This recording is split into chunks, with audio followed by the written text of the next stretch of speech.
കഴിഞ്ഞ വീഡിയോയിൽ നമ്മൾ റിഫ്ലക്ഷൻ ഓഫ് ദി ലൈറ്റിനെ കുറിച്ച് ഡീറ്റെയിൽഡ് ആയിട്ട് പറഞ്ഞു. അതിന്റെ പ്ലെയിൻ ഓഫ് മിറർ, അതുപോലെ തന്നെ point of the incident ray, reflected ആയിട്ടുള്ള ray, angle of the reflection, angle of the incidence, എല്ലാത്തിനെ കുറിച്ച് നമ്മൾ എന്ത് ചെയ്തിട്ടുണ്ടായിരുന്നു, ആ ഒരു ഭാഗത്തെ നമ്മൾ പറഞ്ഞിട്ടുണ്ടായിരുന്നു. അപ്പൊ ഇന്ന് നമ്മൾ ഡിസ്കസ് ചെയ്യുന്നത് ലോ ഓഫ് റിഫ്ലക്ഷൻ ആണ്. എന്തൊക്കെയാ ലോകളാണ് ലൈറ്റിലുള്ളത്? രണ്ട് ലോ ആണുള്ളത്. Law of reflection first law ഉണ്ട്, സെക്കൻഡ് ലോ ഉണ്ട്. അപ്പൊ രണ്ട് ലോകളും അറിഞ്ഞിരിക്കൽ വെരി ഇമ്പോർട്ടന്റ് ആണ്. ആസ് എൻ ഇത് സ്റ്റാൻഡേർഡ് ആയിട്ട് മാറുമ്പോൾ നിങ്ങൾ എന്ത് ചെയ്യണം, അറിഞ്ഞിരിക്കണം. അപ്പൊ നിങ്ങൾ വിചാരിക്കുന്നുണ്ടാവും, മിസ് ഞങ്ങൾക്ക് ബിസിനസ് ചെയ്യാൻ ആഗ്രഹം, അതുപോലെ തന്നെ ഞങ്ങൾക്ക് ഇതിലും വലിയ നിലയിലെത്തണം, ഞങ്ങൾ ബിസിനസ് ചെയ്തിട്ട് വളർന്നോളാം, എന്തിനാ കുറെ പഠിക്കുന്നത്? എടാ, നിങ്ങൾ പഠിക്കുമ്പോൾ എന്ത് ചെയ്യുക, കോൺസെപ്റ്റ് മനസ്സിലാക്കി പഠിക്കുക. അല്ലെങ്കിൽ എന്ത് ചെയ്യും, എന്തായാലും നിങ്ങൾ പഠിക്കുമ്പോൾ ഒരുപാട് പേര് നിങ്ങൾ അതേപോലെ പഠിക്കുന്നത്, അത് നിങ്ങളെക്കാൾ മുന്നിൽ പഠിക്കുന്നവരുണ്ടാവും. ഇപ്പൊ എന്റെ കൂട്ടത്തിൽ നമ്മളെ കൂടെ പഠിക്കുമ്പോൾ നമ്മളൊരു ഇന്റർവ്യൂവിന് പോകുമ്പോഴാണ് അറിയുന്നത് ഇത്ര പേര് കെമിസ്ട്രി പഠിച്ചവര് അല്ലെങ്കിൽ ഫിസിക്സ് പഠിച്ചവരുണ്ടോന്ന്. അത് അത്രയും പേര് നമ്മളെ കൂടെ ഇറങ്ങും. നിങ്ങൾ പഠിച്ചിറങ്ങുമ്പോൾ നിങ്ങൾ അതേ ഫീൽഡിലുള്ളവർ ഒരു 100 പേരെങ്കിലും ഉണ്ടാവും. അപ്പൊ അവരൊക്കെ കോമ്പീറ്റ് ചെയ്ത് നിങ്ങൾ ആ ഇന്റർവ്യൂ പാസ് ആവണമെന്നുണ്ടെങ്കിൽ, അല്ലെങ്കിൽ മുന്നിലോട്ട് എത്തണം എന്നുണ്ടെങ്കിൽ, നിങ്ങൾ എന്ത് ചെയ്യണം, ഒരു ചാപ്റ്റർ പഠിക്കുമ്പോൾ അതിന്റെ കോൺസെപ്റ്റ് മനസ്സിലാക്കണം. കോൺസെപ്റ്റ് മനസ്സിലാക്കാണ്ട് മക്കളെ നിങ്ങൾ വെറുതെ കാണാപ്പാടം പഠിച്ചിട്ട് ഒരു കാര്യമില്ല, എവിടെ എത്താൻ പോകുന്നില്ല. കാരണം ഇന്ന് നമ്മളെന്നല്ല, ഇന്ന് ഓരോരുത്തരും അനുഭവിക്കുന്ന, ജോലി ഇല്ല എന്ന് പറഞ്ഞ് പോകുന്ന മിക്ക ആൾക്കാരും അനുഭവിക്കുന്ന ഒരു പ്രശ്നമാണ്. പക്ഷെ ശരിയാണ്, ഒരു പരിധി വരെ നമുക്ക് ലക്ക് ഫാക്ടേഴ്സ് ആണ്, എല്ലാം ഫാക്ടർ ഉണ്ട്. പക്ഷെ എന്നിരുന്നാൽ പോലും നമുക്കൊരു 100 രൂപ കിട്ടണമെങ്കിൽ പോലും ഒരു ഇന്റർവ്യൂ അറ്റൻഡ് ചെയ്യുമ്പോൾ നമുക്ക്, നിങ്ങൾ ഏതാണ് സബ്ജക്റ്റ്, ആ സബ്ജക്റ്റ് നിങ്ങൾ കോമ്പീറ്റ് ആയിരിക്കണം. ആ കോമ്പീറ്റൻസി ഇല്ല എന്നുണ്ടെങ്കിൽ നിങ്ങൾ ഒരു കാര്യമില്ല. അപ്പൊ നിങ്ങൾ 8ാം ക്ലാസ്സിലാണെന്ന് വെച്ചിട്ട് നിങ്ങൾ എന്ത് ചെയ്യരുത്, ഒഴപ്പി നടക്കുകയൊന്നും ചെയ്യരുത്. നിങ്ങൾ പഠിക്കുന്ന ഒരു ബേസിക് ആയിട്ടുള്ള കുറച്ച് കാര്യങ്ങൾ 8ാം ക്ലാസ്സിലുണ്ട്. അതിന്റെ ബേസിക്സ് ഇപ്പൊ തന്നെ പഠിച്ചു കഴിഞ്ഞാൽ നിങ്ങൾക്ക് എന്തില്ല, ഒരു ബുദ്ധിമുട്ടുകളും വരില്ല. അല്ലെങ്കിൽ നിങ്ങൾ നന്നായിട്ട് സ്ട്രഗിൾ ചെയ്യേണ്ടി വരും. പിന്നീട് നിങ്ങൾ പിന്നെ ബാക്കോട്ട് പോകേണ്ടി വരും. എന്തൊക്കെയാണ് ഞാൻ പഠിച്ചതെന്ന് ആലോചിച്ചിട്ട് പിന്നീട് നിങ്ങൾ ബാക്കോട്ട് പോകേണ്ടി വരും. അപ്പൊ നിങ്ങൾ ഈ പഠിക്കുമ്പോൾ എന്ത് ചെയ്യുക, ഓരോന്നും മനസ്സിലാക്കി പഠിക്കുക. പിന്നെ നമ്മൾ കാണുന്ന ഓരോ ഇൻസ്റ്റയിലുള്ള വീഡിയോസ് ഒക്കെ കണ്ടിട്ട് കുറെ BGM ഒക്കെ കയറ്റി ഇതാക്കുമ്പോൾ, ഓരോ ബിസിനസ് ചെയ്യുന്ന വീഡിയോസ് ഒക്കെ കണ്ടിട്ട് നമ്മൾ ഇൻസ്പയർ ആവും. മക്കളെ ബിസിനസ് ഒന്നും അധികം ഉണ്ടാവില്ല. എസ്പെഷ്യലി നിങ്ങളൊന്ന് നോക്കിയാൽ മതി, നമ്മളൊരു കട ഇടുമ്പോൾ അതിന്റെ സൈഡിൽ 100 കടകൾ വരുന്ന കാലഘട്ടമാണ് ഇന്ന്. അപ്പോൾ നമുക്ക് ചെയ്യാൻ പറ്റുന്ന കാര്യം എന്താണ്, നിങ്ങൾക്ക് എഡ്യൂക്കേഷൻ ഉണ്ടെങ്കിൽ നിങ്ങളൊരു ബ്രാൻഡാക്കി മാറ്റാം. നിങ്ങളെ തന്നെ ഒരു ബ്രാൻഡാക്കി മാറ്റാം. അപ്പൊ നിങ്ങൾ എന്ത് ചെയ്യുക, നന്നായിട്ട് പഠിക്കുക. നന്നായിട്ട് പഠിച്ചിട്ട് നല്ല നിലയിലെത്തുമ്പോൾ നിങ്ങൾ തന്നെ ആയിരിക്കും ഒരു ബ്രാൻഡ് എന്ന് പറയുന്നത്. അത് നിങ്ങൾ ആ വിദ്യാഭ്യാസം വെച്ചിട്ട് നിങ്ങൾ വേണമെങ്കിൽ ഒരു ബിസിനസ് തുടങ്ങിക്കോ. അങ്ങനെ ചെയ്യുക. വിദ്യാഭ്യാസം കഴിഞ്ഞിട്ടായിരിക്കണം നമ്മൾ എപ്പോഴും വേറൊരു കാര്യത്തെ ചിന്തിക്കണേ. അത് എപ്പോഴും നിങ്ങളൊരു മനസ്സിലാക്കേണ്ട ഒരു കാര്യം അങ്ങനെയാണ്. അപ്പോൾ നമുക്ക് ക്ലാസ്സിലോട്ട് നടക്കാം. എന്തൊക്കെയാണ് laws of reflection of the light എന്ന് പറയുന്നത്? ഫസ്റ്റ് ലോ ഉണ്ട്, സെക്കൻഡ് ലോ ഉണ്ട്. First law of the reflection എന്ന് പറയുന്നത് എന്താ വെച്ചാല്, ഇൻസിഡന്റ് റേ അതുപോലെ തന്നെ റിഫ്ലക്റ്റഡ് ആയിട്ടുള്ള റേ നോർമല് ഒരേ പ്ലെയിനിലായിരിക്കും. അത് എങ്ങനെ പോയി കഴിഞ്ഞാൽ അത് ഒരേ പ്ലെയിനിലായിരിക്കും. ഫോർ സപ്പോസ് എന്റെ കയ്യിലിരിക്കുന്ന ഈ ബോർഡ്, ഇതാണ് ഈ ബോർഡ് നിൽക്കുന്നത്. ഇതിൽ കൂടാണ് എന്റെ ഇൻസിഡന്റ് റേ വരുന്നത്, ഇതിൽ കൂടാണ് എന്റെ ഇൻസിഡന്റ് റേ വരുന്നത്. അപ്പൊ ഓഫ് കോഴ്സ് ഏതിൽ കൂടെ ആയിരിക്കും അതിന്റെ റിഫ്ലക്റ്റഡ് റേ വരിക? ഇതിൽ കൂടെ ആയിരിക്കും റിഫ്ലക്റ്റഡ് ആയിട്ടുള്ള റേ പോകുന്നത്. ഈ 3 റേകളും നോർമൽ ആയിട്ടുള്ള റേ ആണ്, നോർമൽ ലൈൻ ആണ്, അത് ഇമാജിനറി ആണ്. നമ്മൾ സാധാരണ വെക്കുന്ന ഒരു ലൈന് മാത്രമാണ്. അത് 90 ഡിഗ്രി ആക്കി നമുക്കൊരു എളുപ്പത്തിന് നമുക്ക് ആ ഒരു കോൺസെപ്റ്റിനെ കൂടുതലായിട്ട് അറിയാൻ വേണ്ടി വെക്കുന്നതാണ് നോർമൽ എന്ന് പറയുന്നത്. അതൊരിക്കലും റേ അല്ല, it is A imaginary line. നമ്മൾ റേ എന്ന് പറഞ്ഞുകൊണ്ട് അറിയാണ്ട് റേ എന്ന് പറഞ്ഞു പോവാണ്. സപ്പോസ് ഇൻസിഡന്റ് റേ ഇതിൽ കൂടെയാണ് വരുന്നതെങ്കിൽ നോർമൽ എന്തോട്ടായിരിക്കും, ഇത് നോർമൽ അല്ല, റിഫ്ലക്റ്റഡ് ആയിട്ടുള്ള റേ ഇങ്ങോട്ട് പോകുന്നുണ്ടാവും. അപ്പൊ അങ്ങനെയാണെങ്കിൽ ഈ 3 സാധനം എവിടെ ആയിരിക്കും? എൻ്റെ ഈ പെൻ ടാബിലായിരിക്കും, എൻ്റെ ഈ ബോർഡിലായിരിക്കും, ഈ ബോർഡിന്റെ ഉള്ളിലായിരിക്കും. ഈ ബോർഡിന്റെ ഉള്ളിലല്ല, ഈ ബോർഡിലായിരിക്കും. ഈ ബോർഡിലായിരിക്കും ആര് നിൽക്കുന്നത്? ഇൻസിഡന്റ് റേയും റിഫ്ലക്റ്റഡ് ആയിട്ടുള്ള റേയും നോർമൽ റേയും നിൽക്കുന്നത്. ഇപ്പൊ നിങ്ങൾ ഈ എന്താ ഫോട്ടോ നോക്കുക. ഈ ഫോട്ടോയിൽ നോക്ക്, ഇതാണ് പ്ലെയിൻ മിറർ എന്ന് പറയുന്നത്. ഇതാണ് വൈറ്റ് പേപ്പർ. വൈറ്റ് പേപ്പർ ഞാൻ പറഞ്ഞു നമ്മൾ എന്തിനാ വെക്കുന്നത്? ലൈറ്റിനെ നന്നായിട്ട് വിസിബിൾ ചെയ്യാൻ വേണ്ടിയിട്ടാണ് വൈറ്റ് പേപ്പർ വെക്കുന്നത്. ഇവിടെ ആരും നിൽക്കുന്നത്? നമ്മൾ ടോർച്ചുമായിട്ട് നമുക്ക് thin beam of the light വരാൻ വേണ്ടിയിട്ട് നമ്മൾ സ്ലിറ്റ് പോലുള്ള ഒരു രൂപം വെച്ചിട്ടാണ്, ഒരു കാർഡ്ബോർഡ് പോലുള്ള സാധനമാണ്. അതിലൂടെ ചെറിയൊരു ഹോൾ കൊടുത്ത് നമുക്ക് slit, thin beam of the light വരും. ആ thin beam of the light നമ്മൾ പറയും നമ്മൾ അടിച്ചു കഴിഞ്ഞാൽ അതെന്തായിരിക്കും ആദ്യം വരുന്നത് ഇൻസിഡന്റ് റേ ആയിരിക്കും, പിന്നീട് റിഫ്ലക്റ്റഡ് റേ ആയിരിക്കും. ഇവിടെ ആയിരിക്കും ഇതിന്റെ ഒരേ പ്ലെയിനിലാണെന്ന് പറഞ്ഞു. ഫസ്റ്റ് ലോ അനുസരിച്ച് ഇൻസിഡന്റ് റേയും റിഫ്ലക്റ്റഡ് ആയിട്ടുള്ള റേയും നോർമലും ഒരേ പ്ലെയിനിലാണ്. അപ്പൊ അത് എവിടെ ആയിരിക്കും? ഈ പേപ്പറിലായിരിക്കും ഈ മൂന്നെണ്ണം കിടക്കുന്നത്. അത് പേപ്പറിന്റെ മുകളിലോ താഴെയോ ഉള്ളിലോ വരില്ല. അത് മൂന്നും കിടക്കുന്നത് എവിടെയായിരിക്കും? പേപ്പറിലായിരിക്കും. ഈ വൈറ്റ് പേപ്പറിലായിരിക്കും കിടക്കുന്നത്. അപ്പോ ഇനി രണ്ടാമത്തെ കാര്യം എന്ന് പറഞ്ഞു കഴിഞ്ഞാൽ എന്താണ്? ഇത് incident ray AO, the reflected ray OB and the normal ON all lie in the same plane, the plane of the paper. അതായത് ഈ മൂന്നാള് എവിടെ കിടക്കുന്നുണ്ടാവുക? ഈ പ്ലെയിൻ ഓഫ് ദി പേപ്പർ ഇവിടെ ആയിരിക്കും കിടക്കുന്നുണ്ടാവുക. whether it is present in the out of the paper or the nor going down into the paper, ഒരിക്കലുമില്ല. they are neither coming out of the paper nor going down into the paper. പേപ്പറിന്റെ താഴെയോ മുകളിലോട്ടോ പോവില്ല. അതൊരിക്കലും എങ്ങോട്ട് പോവില്ല? പേപ്പറിന്റെ താഴേക്കോ പേപ്പറിന്റെ മുകളിലോട്ടോ പോവില്ല, താഴോട്ടോ പോവില്ല. അത് എവിടെയായിരിക്കും? ഈ പേപ്പറിന്റെ പ്ലെയിനിലായിരിക്കും. അത് വേറെ എങ്ങോട്ടും പോവില്ല. അതാണ് first law of the reflection പറയുന്നത്. The first law of the reflection പറഞ്ഞത് ഇൻസിഡന്റ് റേയും നോർമലും റിഫ്ലക്റ്റഡ് ആയിട്ടുള്ള റേയും എവിടെയായിരിക്കും? ഒരേ പ്ലെയിനിലായിരിക്കും കിടക്കുന്നത്. അത് വേറെ എങ്ങോട്ടും പോവാനോ എങ്ങോട്ടും പോകുന്നില്ല. ഇനി രണ്ടാമത്തെ ലോ ആണ് പറയുന്നത് second law of the reflection. എന്താണ് second law of the reflection? Second law of the reflection എന്ന് പറഞ്ഞാൽ ആംഗിൾ ഓഫ് ദി റിഫ്ലക്ഷന് angle of the incident equal ആയിരിക്കും. അത് എത്രതായി? ആംഗിൾ ഓഫ് ദി ഇൻസിഡന്റ് എന്താണ് angle of the incidence ray എന്ന് പറയുന്നത്? നോർമലും ഇൻസിഡന്റ് റേന്റെ ഇടയിലുള്ള ആംഗിൾ ആണ് ആംഗിൾ ഓഫ് ദി ഇൻസിഡന്റ്. അത് മനസ്സിലാക്കി വെക്കുക. അത് ഞാൻ ഫസ്റ്റ് വീഡിയോയിൽ പറയുന്നുണ്ട്. അതിന്റെ ഡീറ്റെയിൽഡ് ആയിട്ടുള്ള വീഡിയോ അതിലുണ്ട്. ആംഗിൾ ഓഫ് ദി റിഫ്ലക്ഷൻ എന്താണ്? ആംഗിൾ ഓഫ് ദി റിഫ്ലക്ഷൻ എന്ന് പറഞ്ഞാൽ റിഫ്ലക്റ്റഡ് ആയിട്ടുള്ള റേയും നോർമലും തമ്മിലുള്ള ആംഗിൾ ആണ് ആംഗിൾ ഓഫ് ദി റിഫ്ലക്ഷൻ. ഇതാണ് ആംഗിൾ ഓഫ് ദി റിഫ്ലക്ഷൻ, ഇതാണ് angle of the incident. Angle of the ഇൻസിഡൻസിനെ ഡിനോട്ട് ചെയ്യുന്നത് സ്മോൾ ലെറ്റർ I, ഇതിന് R എന്നൊക്കെ നമ്മൾ പഠിച്ചിട്ടുണ്ട്. അപ്പൊ എന്തായിരിക്കും? ആംഗിൾ ഓഫ് ദി ഇൻസിഡന്റും ആംഗിൾ ഓഫ് ദി റിഫ്ലക്ഷനും ഒരേപോലെ ആയിരിക്കും. അതായത് ഇത് 45 ഡിഗ്രി ആണ്. Angle of the incidents 45 degree ആണെങ്കിൽ ആംഗിൾ ഓഫ് ദി റിഫ്ലക്ഷൻ എത്ര ആയിരിക്കും? 45 ഡിഗ്രി ആയിരിക്കും. അതിലൊരു മാറ്റം ഉണ്ടാവില്ല. ഇത് 30 ഡിഗ്രി ആണെങ്കിൽ ഇത് എത്ര ആയിരിക്കും? 30 ഡിഗ്രി ആയിരിക്കും. ഇത് 10 ഡിഗ്രി ആണെങ്കിൽ ഇത് എത്ര ആയിരിക്കും? 10 ഡിഗ്രി ആയിരിക്കും. ഇത് 0 ഡിഗ്രി ആണെങ്കിൽ ഇത് 0 ഡിഗ്രി ആയിരിക്കും. ഇത് 180 ആണെങ്കിൽ ഇത് 180 ആയിരിക്കും. അപ്പൊ angle of the incidence angle of the reflection equal ആയിരിക്കും according to the second law of reflection. In this figure we measure the angle of the reflection NOB. അത് നമ്മള് ഇൻസിഡന്റ് റേ ഒക്കെ നമ്മളൊരു ഡിനോട്ട് ചെയ്തതിന് AO, പിന്നെ അതുപോലെ തന്നെ reflected OB എന്നും നോർമൽ ON. അപ്പോ NOB നമ്മൾ എപ്പോഴും മെഷർ ചെയ്യുകയാണെങ്കിൽ we will find the exactly equal to the angle of the incident. നമ്മളൊരു reflected angle of the reflection measure ചെയ്തു. NOB എന്ന് നമ്മൾ മെഷർ ചെയ്ത് കഴിഞ്ഞു കഴിഞ്ഞാൽ അത് എന്തിന് ഈക്വൽ ആയിരിക്കും? NOAക്ക് ഈക്വൽ ആയിരിക്കും. അതായത് ആംഗിൾ ഓഫ് ദി ഇൻസിഡൻസിന് ഈക്വൽ ആയിരിക്കും. അതാണ് second law of the reflection പറയുന്നത്. This means that if the angle of the incident for the ray of the light is 35 degree, then the angle of the reflection will be 35. Angle of the incident എന്തായിരിക്കും? 35 ആണെങ്കിൽ, ഇത് 35 ആണെങ്കിൽ angle of the reflection എത്ര ആയിരിക്കും? 35 ആയിരിക്കും. അതിലൊരു മാറ്റമില്ല. The angle of the incident is 35. അത് തന്നെയാണ് രണ്ടാമത്തെ പോയിന്റിൽ പറയുന്നത്. If we change the angle of the incident, the angle of the reflection also change. നമ്മൾ എന്ത് ചെയ്യണേ? ആംഗിൾ ഓഫ് ദി ഇൻസിഡൻസ് അങ്ങ് ചേഞ്ച് ചെയ്തു. അത് 35 നിന്ന് നമ്മൾ 40 ആക്കി. അപ്പൊ എന്തായാലും അതേപോലെ തന്നെ എന്തായാലും റിഫ്ലക്റ്റഡ് ആയിട്ടുള്ള ആംഗിൾ ഓഫ് ദി റിഫ്ലക്ഷനും എന്തായാലും ചേഞ്ച് ചെയ്യും.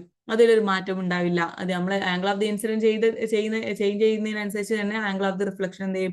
ചേഞ്ച് ചെയ്യും. The new angle of the reflection will also be equal to the new angle of the incident. പുതിയൊരു ആംഗിൾ ഓഫ് ദി റിഫ്ലക്ഷൻ വന്നു കഴിഞ്ഞാൽ പുതിയ ആംഗിൾ ഓഫ് ദി ഇൻസിഡൻസ് വരും. അതിൽ മാറ്റം വരില്ല. എന്താണ് നിങ്ങൾ angle of the incidence measure ചെയ്ത അതേ ആംഗിൾ തന്നെ ആയിരിക്കണം ഏതിലും വരിക? ആംഗിൾ ഓഫ് ദി റിഫ്ലക്ഷനിൽ വരിക. What happen? ഒരു ക്വസ്റ്റ്യൻ ആണ്. നിങ്ങൾ NCERT ടെക്സ്റ്റിലുള്ള ക്വസ്റ്റ്യൻസ് ആണ്. NCERTയിലെ ഓരോ സൊല്യൂഷൻസ് നമ്മൾ കൊണ്ടുവന്നിട്ടുണ്ട്. If you want to watch this correctly, നിങ്ങൾക്ക് ഇത് മനസ്സിലായിട്ടില്ല എന്നുണ്ടെങ്കിൽ കമന്റിൽ ഇടാം. അപ്പൊ ഞാൻ പറഞ്ഞതിന്റെ എന്തൊക്കെയാണ് മനസ്സിലാവാത്തത്. അപ്പൊ അതിനൊരു വീഡിയോ ഞാൻ എന്ത് ചെയ്യും? സൊല്യൂഷൻ ആയിട്ട് ഞാൻ ഇടും. What happen when a ray of the light falls normally on the surface of the plane mirror? അതായത് ഒരു റേ ഓഫ് ദി ലൈറ്റ്, നമ്മൾ ഈ ഫോട്ടോ ഒന്നും കണ്ട ഒരു റേ ഓഫ് ദി, ഇതാണ് പ്ലെയിൻ മിറർ. ഓക്കെ, നമ്മളെ പ്ലെയിൻ മിറർ ഇതാണെന്ന് വെക്കുക. ഇതാണ് പ്ലെയിൻ മിറർ എന്ന് വെക്കുക. അപ്പൊ നമ്മൾ പറഞ്ഞു ഇത് റിഫ്ലക്ഷൻ നടക്കുന്ന ഇതാണോ? അല്ല, ഈ ഭാഗം റിഫ്ലക്ഷൻ നടക്കുന്ന സ്പേസ് അല്ല. അപ്പൊ ഇതിന്റെ മുകളിലായിരിക്കും ഒരു ലൈറ്റ് വന്നാണ്ട്, ഇൻസിഡന്റ് റേ ഒരു ലൈറ്റ് വന്നാണ്ട് എന്താണ് നോർമലി എന്ന് പറഞ്ഞു കഴിഞ്ഞാൽ പെർപെൻഡിക്കുലർ ആയിരിക്കും. ഈ പ്ലെയിൻ മിററിന് എന്തായിരിക്കും നോർമലി എന്ന് പറഞ്ഞാൽ നോർമൽ റേ എന്ന് പറഞ്ഞാൽ എന്താണ് 90 ഡിഗ്രി ആണ്. അപ്പൊ നോർമലി എന്ന് പറഞ്ഞു കഴിഞ്ഞാൽ നിങ്ങൾ മനസ്സിലാക്കുക പെർപെൻഡിക്കുലർ ആയിരിക്കും. നോർമലി എന്ന് കേട്ട് കഴിഞ്ഞാൽ ഒരു ലൈറ്റ് നോർമലി എന്ന് കേട്ട് കഴിഞ്ഞാൽ അതെന്തായിരിക്കും, അത് നേരെ കുത്തനായിരിക്കും വന്നിട്ടുണ്ടാവുക. അതായത് പെർപെൻഡിക്കുലർ ആയിരിക്കും surface of the plane mirror. Surface of the plane മിററിന് നേരെ ഒരു റേ വന്ന് കഴിഞ്ഞു കഴിഞ്ഞാല് എന്തായിരിക്കും നടക്കുക? എന്ത് നടക്കാന്? അതേ ആംഗിളിൽ തന്നെ ആയിരിക്കും. നമ്മൾ എന്താണ് സെക്കൻഡ് ലോ ഓഫ് ദി റിഫ്ലക്ഷനിൽ പഠിച്ചത്? Angle of the incident is equal to angle of the reflection. അപ്പൊ അതേ ആംഗിളിൽ എന്ന് പറഞ്ഞു കഴിഞ്ഞാൽ എന്തായിരിക്കും? ഇതേപോലെ തന്നെ ആയിരിക്കും ആംഗിൾ ഓഫ് ദി റിഫ്ലക്റ്റഡ് ആയിട്ടുള്ള റേ നടക്കുക. അതേ 90 പെർപെൻഡിക്കുലർ ആണെങ്കിൽ അതേപോലെ തന്നെ ആയിരിക്കും എന്ത് ചെയ്യുക, തിരിച്ചു പോകുന്നത്. 90 ഡിഗ്രി തന്നെ ആയിരിക്കും ആരും പോവുക, റിഫ്ലക്റ്റഡ് ആയിട്ടുള്ള റേയും പോവുക. അതേ ആംഗിൾ തന്നെ ആയിരിക്കും. എന്താണോ ആംഗിൾ അതേ ആംഗിൾ തന്നെ ആയിരിക്കും ആരും പോകുന്നത്, റിഫ്ലക്റ്റഡ് ആയിട്ടുള്ള റേയും പോകുന്നത്. ഇവിടെ 90 ഡിഗ്രിയാണ് ആര് വന്നത്, നമ്മുടെ ഇൻസിഡന്റ് റേ വന്നത്. അതേ 90 ഡിഗ്രിയിലെ പ്ലെയിൻ മിററിന് 90 ഡിഗ്രി ആയിട്ട് തന്നെ ആയിരിക്കും ആരും വരുന്നത്, നോർമലിന് 90 ഡിഗ്രി തന്നെ ആയിരിക്കും ആര് വരുന്നത്, പ്ലെയിൻ മിററിന് 90 ഡിഗ്രി തന്നെ ആയിരിക്കും ആരും വരുന്നത്, റിഫ്ലക്റ്റഡ് ആയിട്ടുള്ള റേയും വരുന്നത്. That when a ray of the light is incident normally on the plane mirror, it means that is traveling along the normal to the mirror surface. അതായത് ഒരു ലൈറ്റ് ഒരു നോർമലി ഒരു സർഫസ് ഓഫ് ദി മിററിൽ വന്ന് ചാടിക്കഴിഞ്ഞു കഴിഞ്ഞാല് അത് എന്തിലോട്ടായിരിക്കും travel ചെയ്യുന്നത്? നമ്മൾ normal എന്നുള്ള ഒരു ലൈൻ, ഇമാജിനറി ലൈൻ നമ്മൾ പഠിച്ചിട്ടുണ്ടായിരുന്നു. ഇൻസിഡന്റ് റേനും റിഫ്ലക്റ്റഡ് ആയിട്ടുള്ള റേനും 90 ഡിഗ്രി നേരെ വരക്കുന്ന ആളാണ്, പ്ലെയിൻ മിററിന് 90 ആയിട്ട് വരക്കുന്ന ആളാണ് ആരെന്ന് പറഞ്ഞത്, നോർമൽ എന്നാണ്. പ്ലെയിൻ മിററിന് 90 ഡിഗ്രി വരക്കുന്ന ആളാണ് നോർമൽ എന്ന് പറയുന്നത്. അപ്പോ ഈ വന്ന ലൈറ്റ് എങ്ങോട്ടായിരിക്കും വന്നിട്ടുണ്ടാവുക, ഇൻസിഡന്റ് റേ എങ്ങനെയായിരിക്കും വന്നിട്ടുണ്ടാവുക, നോർമൽ ആയിട്ട് വന്നിട്ടുണ്ടാവുക. അപ്പൊ ഇത് എന്തായാലും എന്തായിരിക്കും, നോർമൽ കൂടെ ആയിരിക്കും ഈ പറഞ്ഞ സാധനം വന്നിട്ടുണ്ടാവുക. നേരെ വന്നെന്ന് പറഞ്ഞാൽ പെർപെൻഡിക്കുലർ ആയിരിക്കും ആര് വന്നിട്ടുണ്ടാവുക, പ്ലെയിൻ മിററിന് പെർപെൻഡിക്കുലർ ആയിട്ടാണ് നമ്മളെ ഇൻസിഡന്റ് റേ വന്നത്. നോർമൽ എന്താണെന്ന് നമ്മൾ പറഞ്ഞിട്ടുണ്ടായിരുന്നത്, പ്ലെയിൻ മിററിന് പെർപെൻഡിക്കുലർ ആയി നിൽക്കുന്ന ലൈനാണ് ആരെന്ന് പറഞ്ഞ നോർമൽ എന്ന് പറയുന്നത്. അപ്പൊ നമുക്ക് എങ്ങനെ കൺസിഡർ ചെയ്യാൻ പറ്റും, ഈ ഇൻസിഡന്റ് റേ ഏതിലൂടെ ആയിരിക്കും വന്നിട്ടുണ്ടാവുക, നമ്മൾ കണ്ടെത്തിയ ഇമാജിനറി ലൈൻ ആയിട്ടുള്ള നോർമലിന് നേരെ ആയിരിക്കും, നോർമലിന്റെ കൂടെ ആയിരിക്കും നോർമലിലൂടെ ആയിരിക്കും ആര് വന്നിട്ടുണ്ടാവുക, ഈ പറഞ്ഞിട്ടുള്ള ഇൻസിഡന്റ് റേ വന്നിട്ടുണ്ടാവുക. So the angle of the incident is such ray of the light is 0. അപ്പൊ ആംഗിൾ ഓഫ് ദി ഇൻസിഡന്റ് എത്ര ആയിരിക്കും? എടാ നോർമൽ കൂടെ അല്ലേ വന്നിട്ടുണ്ടാവുക ഈ ഇൻസിഡന്റ് റേ. അപ്പൊ ആംഗിൾ ഓഫ് ദി ഇൻസിഡന്റ് എന്തായിരിക്കും? 0 ആവൂലേ? ആംഗിൾ ഓഫ് ദി ഇൻസിഡന്റ് 0 ആയിരിക്കും അല്ലേ? നോർമലും ആംഗിളും തമ്മിലുള്ള ഇൻസിഡന്റ് റേയും തമ്മിലുള്ള ആംഗിൾ എന്ന് പറഞ്ഞത് 0 അല്ലേ? അപ്പൊ എന്തായിരിക്കും? അത് 0 ആയിരിക്കും. Since angle of the incidence is 0, so according to the second law of the reflection, angle of the reflection എന്തായിരിക്കും? 0 ആയിരിക്കും. സിമ്പിൾ ആയിട്ട് പറയണേ അത്രേ ഉള്ളൂ.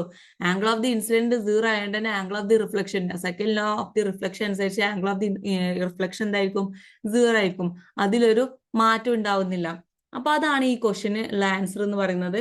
നെക്സ്റ്റ് നോക്ക്. This means the reflected ray will always travel back from mirror along the normal. Okay. A ray of the light which incident normally on the mirror reflected back along the same path. ഒന്നുമില്ല, ഒരു incident ray വന്നാൽ normal ആയിട്ട് ലൈറ്റിലോട്ട് വന്നു കഴിഞ്ഞു കഴിഞ്ഞാൽ അത് എപ്പോഴും എന്തായിരിക്കും, ആ റിഫ്ലക്റ്റഡ് റേ അതേ പാത്ത് കൂടി തന്നെ ആയിരിക്കും പോകുന്നത്. അത് പ്ലെയിൻ മിററിന് ഇങ്ങനെ വന്നു കഴിഞ്ഞാൽ ഇതേ പാത്ത് കൂടി തന്നെ ആയിരിക്കും ആദ്യം തിരിച്ചു പോകുന്നത്, ഇതേ വന്ന പാത്ത് കൂടി തന്നെ ആയിരിക്കും നമ്മളെ ആ ലൈറ്റ് തിരിച്ചു പോകുന്നത്, റിഫ്ലക്ട് ചെയ്യുന്നത്. This is because of the angle of the incident എന്തായിരിക്കും? 0 ഡിഗ്രി ആയതുകൊണ്ടാണ്. ആംഗിൾ ഓഫ് ദി റിഫ്ലക്ഷനും 0 ഡിഗ്രി ആയതുകൊണ്ടാണ് വന്ന ലൈറ്റ് അതേ പാത്ത് കൂടി തന്നെ തിരിച്ചു പോകാനുള്ള റീസൺ എന്ന് പറയുന്നത്. Okay. In this case, same line represent the incident ray and normal and reflected ray. അപ്പൊ അങ്ങനത്തെ ഒരു കേസ് വന്നു കഴിഞ്ഞു കഴിഞ്ഞാല് വരുന്ന ലൈറ്റ് നോർമൽ ആയിട്ട് ഒരു പ്ലെയിൻ മിററിൽ വന്നിട്ട് ഫോളോ ചെയ്യണമെങ്കിൽ അങ്ങനത്തെ ഒരു കേസ് വന്നു കഴിഞ്ഞാല് ഇൻസിഡന്റ് റേയും നോർമലും റിഫ്ലക്റ്റഡ് റേയും ഒരേ പ്ലെയിനിലായിരിക്കും, ഒരേ ലൈനിലായിരിക്കും എന്ന് പറയാം, ഒരേ ലൈനിലായിരിക്കും, ഒരൊറ്റ ലൈനിലായിരിക്കും. മൂന്നാളും എന്താണ് ഇവിടെ നോക്കുക, മൂന്നാളും ഒരേ ലൈനിലല്ലേ കിടക്കുന്നത്. നമ്മളെ നോർമലും നമ്മളെ ഇൻസിഡന്റും നമ്മളെ റിഫ്ലക്റ്റ് ആയിട്ടുള്ള റേയും ഒരേ ലൈനിലായിരിക്കും കിടക്കുന്നത്. അതിലെന്തെങ്കിലും മാറ്റം ഉണ്ടാവില്ല. Okay. whenever light is reflected, law of the reflection are obeyed. എന്ത് സാഹചര്യം വന്നു കഴിഞ്ഞാലും ലൈറ്റ് റിഫ്ലക്ട് ചെയ്ത് കഴിഞ്ഞു കഴിഞ്ഞാൽ അവിടെ law of the reflection obey ചെയ്യും. 2 ലോ ഉണ്ട്. ഫസ്റ്റത്തെ ലോ എന്താ പറഞ്ഞ, റിഫ്ലക്റ്റഡ് ആയിട്ടുള്ള റേയും ഇൻസിഡന്റ് റേയും നോർമലും ഒരേ പ്ലെയിനിലായിരിക്കും. സെക്കൻഡ് ലോ എന്ന് പറഞ്ഞു കഴിഞ്ഞാൽ എന്താ, ആംഗിൾ ഓഫ് ദി ഇൻസിഡൻസും ആംഗിൾ ഓഫ് ദി റിഫ്ലക്ഷനും ഒരേ, അതായത് ഈക്വൽ ആയിരിക്കും എന്നുള്ളതാണ്. ഇനി ഒരു പ്രോബ്ലം ചെയ്ത് നോക്കാം, നിങ്ങൾക്ക് കിട്ടുമോ നമുക്ക് നോക്കാം. An incident ray makes an angle of the 35 degree with the surface of the plane mirror, what is the angle of the reflection? Confused ആയിട്ടുള്ള ക്വസ്റ്റ്യൻ ആണ്, നിങ്ങളുടെ ടെക്സ്റ്റിലുള്ള ക്വസ്റ്റ്യൻ ആണ്. അതായത് നമ്മളെ പ്ലെയിൻ മിറർ ഉണ്ട് ഇവിടെ, ഇതാണ് പ്ലെയിൻ മിറർ. പ്ലെയിൻ മിററിന്റെ ഈ പറഞ്ഞ ആളെന്താണ്, എന്താണ് റിഫ്ലക്റ്റഡ് അല്ലാത്ത ഏരിയ ആണ്. ഇതാണ് റിഫ്ലക്ട് ചെയ്യുന്ന ആള്. ഇൻസിഡന്റ് റേ എങ്ങനെ എന്തുമായിട്ടാണ്, ഇതാണ് ഇൻസിഡന്റ് റേ, ഇതാണ് ഇൻസിഡന്റ് റേ. ഈ ഇൻസിഡന്റ് റേ ഏതുമായിട്ടാണ് ഒരു ആംഗിൾ ഉണ്ടാക്കിയത്, ഏതുമായിട്ടാണ് ആംഗിൾ ഉണ്ടാക്കിയത്? Surface of the plane mirror. ഈ പ്ലെയിൻ മിററുമായിട്ട് എന്ത് ആംഗിൾ, എത്ര ആംഗിൾ ഉണ്ടാക്കി? 35 ഡിഗ്രി. സർഫസ് ഓഫ് ദി ഈ പ്ലെയിൻ മിററുമായിട്ട് 35 ഡിഗ്രി ആരുണ്ടാക്കി? നമ്മളെ ഇൻസിഡന്റ് റേ ഉണ്ടാക്കി. നമ്മൾ എന്താ പറഞ്ഞിട്ടുള്ളത്? ഇൻസിഡന്റ് റേ ഉണ്ടെങ്കിൽ അവിടെ എന്തുണ്ട് എന്ന് പറഞ്ഞത്? റിഫ്ലക്റ്റഡ് ആയിട്ടുള്ള റേ ഉണ്ട്. നോർമൽ എത്ര ഡിഗ്രി ആയിരിക്കും പ്ലെയിൻ ഓഫ് ദി സർഫസുമായിട്ട്? എത്ര ഡിഗ്രി ആയിരിക്കും plane of the surface of the മിററുമായിട്ട്? പ്ലെയിൻ മിററിന്റെ സർഫസുമായിട്ട് എത്ര ഡിഗ്രി ആയിരിക്കും നോർമൽ ഉണ്ടാവുക? 90 ഡിഗ്രി അല്ലേ? 90 ഡിഗ്രി അല്ലേ? 90 ഡിഗ്രി അല്ലേ നോർമൽ ഉണ്ടാവുക? അപ്പൊ നോക്ക്, ഇത് മൊത്തം എന്താണ്? 90 ഡിഗ്രി ആയിരിക്കും. അപ്പൊ നമുക്ക് ആംഗിൾ ഓഫ് ദി ഇൻസിഡൻസ് കാണാൻ എന്ത് ചെയ്താൽ മതി? എടാ 90 മൈനസ് 35 ചെയ്താൽ മതി. 90 മൈനസ് 35 ചെയ്യുമ്പോ എത്ര? 55 ഡിഗ്രി. അപ്പൊ നമുക്ക് എത്ര കിട്ടി? 55 ഡിഗ്രി. അതായത് നോർമൽ ഇതും തമ്മിൽ എന്തായിരിക്കും? 90 ഡിഗ്രി. നോർമൽ ആയിട്ടുള്ള ലൈനും plane of the surface of the plane മിററും തമ്മിൽ എത്ര ആംഗിളാ വേണ്ടത്? 90 ഡിഗ്രി ആണ്. നമുക്ക് എന്ത് തന്നുണ്ട് പ്രോബ്ലത്തില്? Incident ray makes the angle of the 35 with the surface of the plane mirror. Surface of the plane മിററും ഇൻസിഡന്റും തമ്മിൽ 35 ഡിഗ്രി ഉണ്ടാക്കി തന്നിട്ടുണ്ട്. അങ്ങനെയാണ് angle of the reflection. Angle of the according to the second law അനുസരിച്ച് angle of the ഇൻസിഡന്റും angle of the റിഫ്ലക്ഷനും equal ആണെന്ന് അറിയാം. അപ്പൊ ആംഗിൾ ഓഫ് ദി ഇൻസിഡൻസ് എന്ത് ചെയ്താൽ മതി? 90 35 കുറച്ച് കഴിഞ്ഞാൽ 55 കിട്ടി. ആംഗിൾ ഓഫ് ദി ഇൻസിഡൻസ് കിട്ടിയോണ്ട് ആംഗിൾ ഓഫ് ദി റിഫ്ലക്ഷൻ എന്തായിരിക്കും? 55 ഡിഗ്രി ആയിരിക്കും. അപ്പൊ ഇങ്ങനത്തെ ക്വസ്റ്റ്യൻസ് ഒക്കെ വരുമ്പോൾ ഡൗട്ട് തോന്നരുത്. ഇതൊക്കെ സിമ്പിൾ ആയിട്ടുള്ള ക്വസ്റ്റ്യൻസ് ആണ്, മനസ്സിലാക്കി പോയാൽ മാത്രം മതി. അടുത്തൊരു കൺഫ്യൂസ്ഡ് ആയിട്ടുള്ള ഒരു ക്വസ്റ്റ്യൻ ആണ്. The two mirror PQ and QR are kept right angle to each other. അതായത് PQ ഇത് മിറർ ആണ്, സോറി PQ എന്നുള്ളതും QR എന്നുള്ള രണ്ട് മിറർ എന്തായിട്ട് വെച്ചിട്ടുണ്ട്? റൈറ്റ് ആംഗിൾ എന്ന് പറയുന്നത് എന്താ? 90 ഡിഗ്രി. അപ്പൊ ഇവര് തമ്മിൽ 90 ഡിഗ്രി ആയിട്ട് എന്ത് ചെയ്തിട്ടുണ്ട്? വെച്ചിട്ടുണ്ട്. രണ്ട് മിറർ, ഇത് രണ്ടും രണ്ട് മിറർ ആണ്. ഈ റേ ഓഫ് ദി AB, ഒരു റേ ഓഫ് ദി AB എന്നുള്ള ഒരു റേ വരികയാണ് ചെയ്യുന്നത്. നമ്മൾ ഈ ആംഗിൾ കണ്ടാൽ തന്നെ അറിയാം ഇവിടെ റിഫ്ലക്ഷൻ നടന്നിട്ടുണ്ട്. ഇൻസിഡന്റ് റേ ആണെന്ന് മനസ്സിലാക്കാം. AB is incident on the PQ. PQ എന്നുള്ള ഒരു മിററിൽ AB എന്നുള്ള ഒരു ഇൻസിഡന്റ് റേ വന്നു at angle of the 30 degree. 30 degree ആണെന്നുള്ളത് നമുക്ക് എന്ത് ചെയ്തിട്ടുണ്ട്? ആംഗിൾ ഓഫ് ദി ഇൻസിഡൻസ് തന്നിട്ടുണ്ട്. Draw the path of the reflected ray from the second mirror QR and find the angle of the reflection for the mirror QR. അപ്പൊ എന്താണ് ഇവിടെ ചോദിച്ചിട്ടുള്ളത്? നമുക്ക് രണ്ട് മിറർ തന്നിട്ടുണ്ട്. PQ എന്ന് QR ഉള്ള ആൾക്കാര് രണ്ട് മിറർ ഉണ്ട്. ആ രണ്ട് മിററും 90 ഡിഗ്രിയാണ് വെച്ചിട്ടുള്ളത്. 90 ഡിഗ്രിയാണ് ആ രണ്ട് മിറർ വെച്ചിട്ടുള്ളത്. PQ എന്നുള്ള മിററിലോട്ട് AB എന്നുള്ള ഒരു ഇൻസിഡന്റ് റേ വന്നു. അവിടെ നമുക്ക് according to the law of the reflection അനുസരിച്ച് ഒരു ഇൻസിഡന്റ് റേ ഉണ്ടെന്നുണ്ടെങ്കിൽ അവിടെ എന്തുണ്ട്? റിഫ്ലക്റ്റഡ് ആയിട്ടുള്ള റേ ഉണ്ട്. ആംഗിൾ ഓഫ് ദി ഇൻസിഡൻസ് എന്തായാലും ഈക്വൽ ആയിരിക്കും, angle of the reflection equal ആയിരിക്കും. അപ്പൊ നമുക്ക് ABന്റെ ആംഗിൾ തന്നിട്ടുണ്ട് ഇൻസിഡൻസ് 30 ഡിഗ്രി എന്നുള്ളത്. നമുക്ക് ഈ പിക്ചറിൽ ആംഗിൾ ഓഫ് ദി റിഫ്ലക്ഷൻ തന്നിട്ടുണ്ട്, ഇല്ലെങ്കിൽ നമുക്ക് കണ്ടുപിടിക്കാവുന്നതേ ഉള്ളൂ. അപ്പൊ നമുക്ക് എന്ത് ചെയ്യുന്നുണ്ട്? എങ്ങോട്ടാണ് ഇതിന്റെ റിഫ്ലക്ഷൻ നടന്നിട്ടുള്ളത്? എടാ QR എന്നുള്ളതിലോട്ടല്ലേ റിഫ്ലക്ഷൻ നടന്നിട്ടുള്ളത്? QR എന്നുള്ള മിററിലോട്ടല്ലേ വന്നിട്ടുള്ളത്? QR ഉള്ള മിററിലോട്ടല്ലേ ഇത് വന്നിട്ടുള്ളത്? അപ്പൊ അക്കോർഡിംഗ് നമ്മൾ QR എന്നൊരു പ്ലെയിൻ മിറർ നോക്കുമ്പോ ഇങ്ങനെ ഒരു ലൈറ്റ് QR സംബന്ധിച്ച് എന്തായിരിക്കും? ഒരു ഇൻസിഡന്റ് റേ ആയിരിക്കും. അപ്പൊ ആ ഇൻസിഡന്റ് റേ QR വന്നു കഴിഞ്ഞാൽ ഇവിടെ എന്ത് നടക്കും? ഒരു റിഫ്ലക്ഷനും കൂടി നടക്കും. അത് മനസ്സിലായല്ലോ? പിന്നെ ഇവിടെ ആരുണ്ട്? നമ്മൾ ഇമാജിനറി ലൈൻ ആയിട്ടുള്ള നോർമൽ ഉണ്ട്. അപ്പൊ നമുക്കറിയാം ഇമാജിനറി ലൈനും പ്ലെയിൻ മിററും തമ്മിലുള്ള ആംഗിൾ എന്ന് പറഞ്ഞു കഴിഞ്ഞാൽ 90 ഡിഗ്രി ആണെന്ന് അറിയാം. പിന്നെ നിങ്ങൾ മാത്സിൽ പഠിച്ചിട്ടുണ്ട് ഓപ്പോസിറ്റ് ആംഗിൾ. ഇത് 30 ഡിഗ്രി ആണെന്നുണ്ടെങ്കിൽ എന്തായിരിക്കും? ഇതിന് അൾട്ടർനേറ്റീവ് ആയിട്ടുള്ള ആംഗിൾ എത്രയായിരിക്കും? 30 ഡിഗ്രി ആയിരിക്കും. അതിൽ എന്തെങ്കിലും ഡൗട്ട് ഉണ്ടോ? ഇല്ലല്ലോ, 30 ഡിഗ്രി ആയിരിക്കും. ഓഫ് കോഴ്സ് അങ്ങനെ തന്നെയല്ലേ ആയിരിക്കും. ഇത് 90 ഡിഗ്രി ആണെന്ന് പറഞ്ഞിട്ടുണ്ട്. എന്തൊക്കെ തമ്മില്? നമുക്ക് എന്താണ് കാണാനുള്ളത്? ആംഗിൾ ഓഫ് ദി ഇൻസിഡന്റും ആംഗിൾ ഓഫ് ദി റിഫ്ലക്ഷനും ഒന്ന് കിട്ടിയാൽ മതി. ഇതും തമ്മിലുള്ള ആംഗിൾ എന്താണ്? നോർമലും പ്ലെയിൻ മിററും തമ്മിലുള്ള ആംഗിൾ എത്ര? 90 ആണ്.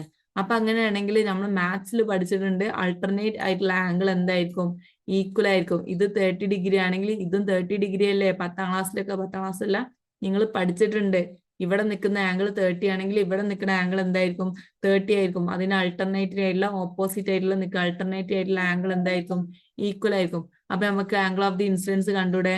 90 മൈനസ് 30 എന്ന് പറഞ്ഞു കഴിഞ്ഞാൽ എത്ര ആയിരിക്കും, 60. അപ്പൊ എത്ര ആംഗിൾ ഓഫ് ദി ഇൻസിഡൻസ് എന്ന് പറയുന്നത്, 60 എന്നാണ് ആംഗിൾ ഓഫ് ദി ഇൻസിഡൻസ്. അപ്പൊ അങ്ങനെയാണ് ആംഗിൾ ഓഫ് ദി റിഫ്ലക്ഷൻ എത്ര ആയിരിക്കും, 60 ഡിഗ്രി. അപ്പൊ സിമ്പിൾ ആണ്, ഇത്രേ ഉള്ളൂ. നോക്കുക, ഇവിടെ നോക്കുക, നമ്മളൊരു പി ക്യു എന്നുള്ളൊരു മിറർ ഉണ്ട്, ക്യു ആർ എന്നുള്ളൊരു മിറർ ഉണ്ട്. പി ക്യൂലോട്ട് എന്ത് ചെയ്തു, ഒരു ഇൻസിഡന്റ് റേ വന്ന് ചാടി. അപ്പൊ ഇൻസിഡന്റ് റേ വന്നതുകൊണ്ട് തന്നെ ഇവിടെ റിഫ്ലക്ഷൻ നടന്നു. ആ റിഫ്ലക്റ്റഡ് ആയിട്ടുള്ള റേ എങ്ങോട്ടാ വന്ന് ചാടിയിട്ടുള്ള, ക്യു ആർ എന്നുള്ള മിററിലോട്ടാ വന്നിട്ട് ചാടിയിട്ടുള്ള. ക്യു ആറിനെ സംബന്ധിച്ച് ഈ റേ എന്തായിരിക്കും, ഇൻസിഡന്റ് ആയിരിക്കും. അപ്പൊ ഇവിടെ എന്തുണ്ടായി, ഒരു റിഫ്ലക്ഷൻ ഉണ്ടായി. നമ്മൾ നോർമൽ വരക്കണമെങ്കിൽ ഈ നോർമൽ എന്തായിരിക്കും, ഇവിടെ 90 ഡിഗ്രി ആയിരിക്കും പ്ലെയിൻ മിറർ ആയിട്ട് ഉണ്ടാവുക. നമ്മൾ മാത്സിൽ പഠിച്ചിട്ടുണ്ട്, ഇവിടെ 30 ഡിഗ്രി ആണെന്നുണ്ടെങ്കിൽ അൾട്ടർനേറ്റ് ആംഗിൾ പ്രകാരം ഇതെന്തായിരിക്കും, 30 ഡിഗ്രി ആയിരിക്കും. അപ്പൊ നമുക്ക് 90യിൽ നിന്ന് എന്ത് കുറക്കുക, 30 കുറച്ച് കഴിഞ്ഞാൽ നമുക്ക് 60 ഡിഗ്രി എന്നുള്ളത് കിട്ടും. അപ്പൊ ഇത്രയൊക്കെയാണ് ലോ ഓഫ് റിഫ്ലക്ഷനെ കുറിച്ച് പഠിക്കാനുള്ളത്. ഈ ലോ ഓഫ് റിഫ്ലക്ഷൻ ഇത് വെരി ഇമ്പോർട്ടന്റ് ആണ്. അപ്പൊ നിങ്ങൾ ഇതിൽ NCERT-ലെ എല്ലാ സൊല്യൂഷൻസും ഞാൻ ചെയ്തിട്ടുണ്ട്. അപ്പൊ ഇനി ബാക്കിയുള്ള നമുക്ക് നെക്സ്റ്റ് വീഡിയോയിൽ കാണാം ഇൻഷാ അല്ലാഹ്.